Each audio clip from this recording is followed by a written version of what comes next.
A surprise vote to leave the EU saw sterling crash to levels not seen in 35 years, and a FTSE that, despite opening down 10% on Friday to 57.20, regained poise, and after a couple of hours on Monday is 100 points or so above the 6,000 level. David Buik, who has survived 53 years in the city, joins us now.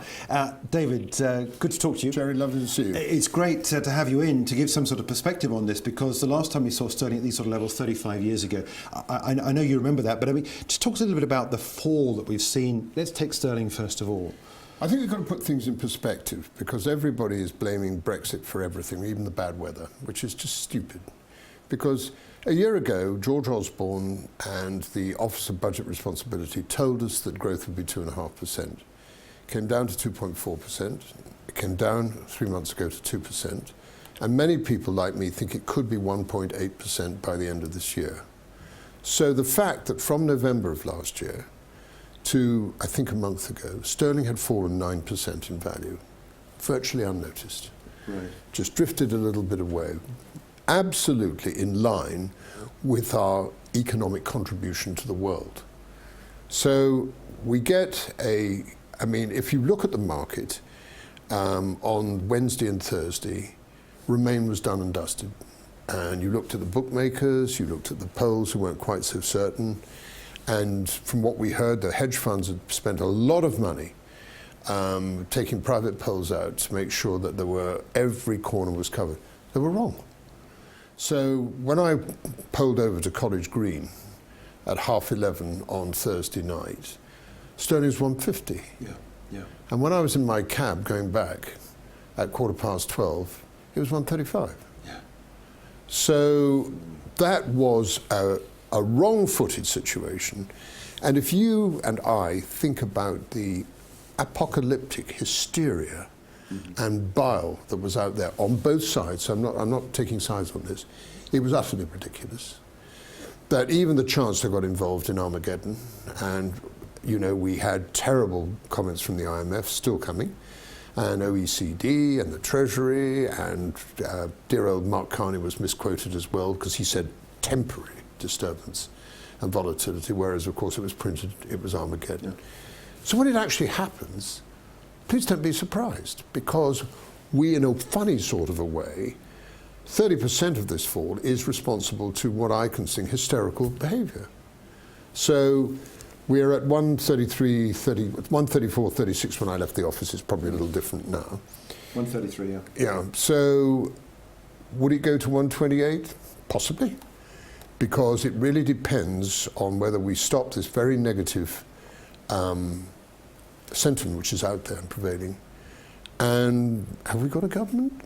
Doesn't look like it, does it? And we really needed George Osborne this morning, big time. Yeah. Because, go ahead, sorry. Well, I was going to say, actually, just talk to us a bit more about the markets, because this drop in sterling, Mark Carney had said a few months ago that the one big stumbling block in front of the UK and more growth was the fact that sterling was so relatively strong back end of last year. I mean, be careful what you wish for, I suppose. Yeah. But no one wants this sort of decline on this sort of time frame. But it does have a positive effect, doesn't it, on some of these stocks? But the one thing, if we're brutally honest, and it suits whatever side it is, whether you're a Brexit person or anything else, to say, well, come on. I mean, Roger Bootle, who's a man I have from Capital Economics of the most enormous respect for, said, look, and Gerard Lyons as well, both said, come on, exports, they're going to be much better for us. And I mean, I'm going to say, yeah, but what about the imports? And our exports, to be candid with you, are not as strong as I would have liked them. We're still ridiculously reliant on the service sector. Right. So this is one of the reasons why those people who are in favour of Brexit feel that we have got an opportunity of not only attempting to nurse existing relationships with Europe, which everybody is saying they're on a different footing, they'll put in tariffs. No, they won't. Because if good sense prevails, it won't happen. And if it does, we'll get over it eventually. We've got 165 other countries around the world to try and really make this export drive stick, because we haven't done it yet.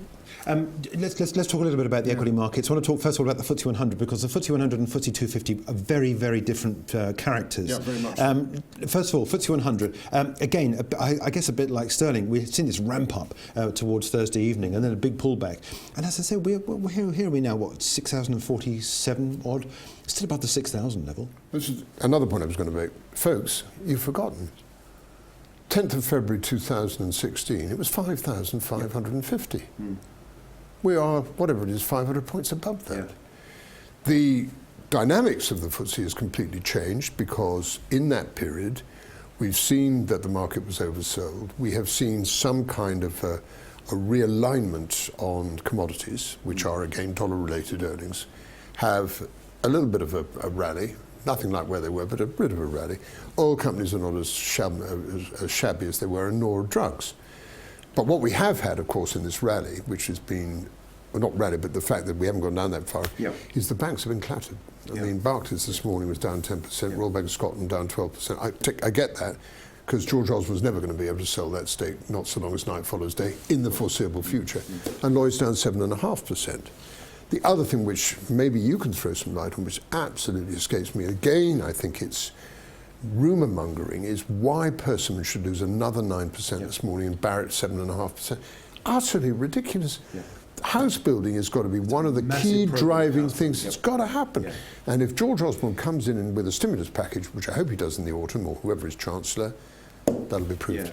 Talking about the companies that operate within the UK, the FTSE 250. Now, this has been more negatively affected, isn't it? Just to explain a little bit more about what we should be observing if we look here. at the FTSE 100, basically most fund managers have to put money in there because of tracker funds. And so there is the liquidity and there is the support there.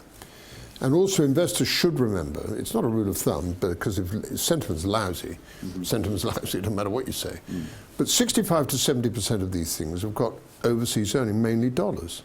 So if the likes of your AstraZenecas and your GSKs and your Imperial Tobaccos and your BATs and any number of Unilevers, the companies that I can string off, they should produce pretty decent figures. And what's more important to you, when you've got your tin hat on, remember the dividend. Dividends, 250, you've got no liquidity.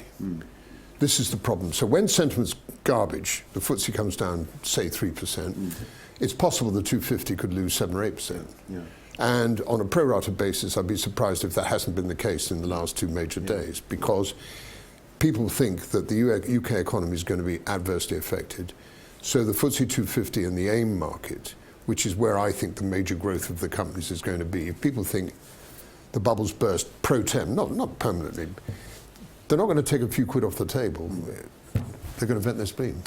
What do the markets need to see? One final question. What do the markets need to see from the leaders, the PM that's not there at the moment? One, we have a government that is going to be responsible and is going to lead us through until there's a change in the autumn. And two, a Chancellor, and personally speaking, I hope it's George Osborne, because everybody makes mistakes in life, but he has, on the whole, done a fantastic job hauling this country out of the absolute doom and gloom going back to 6 years ago. And well done to him. Now, you will rightly turn to me and say, well, hang on a minute, a Chancellor that's not Brexit is not really on. Just wait. And providing we're seen to put the right stimulus packages, like for me, to hell with public expenditure now and trying to cover it, I'd throw the kitchen sink at it to make sure that we don't fall into recession. Okay, let's hope that happens. David, thanks indeed for joining us. Great David Buik there from Panmure Gordon.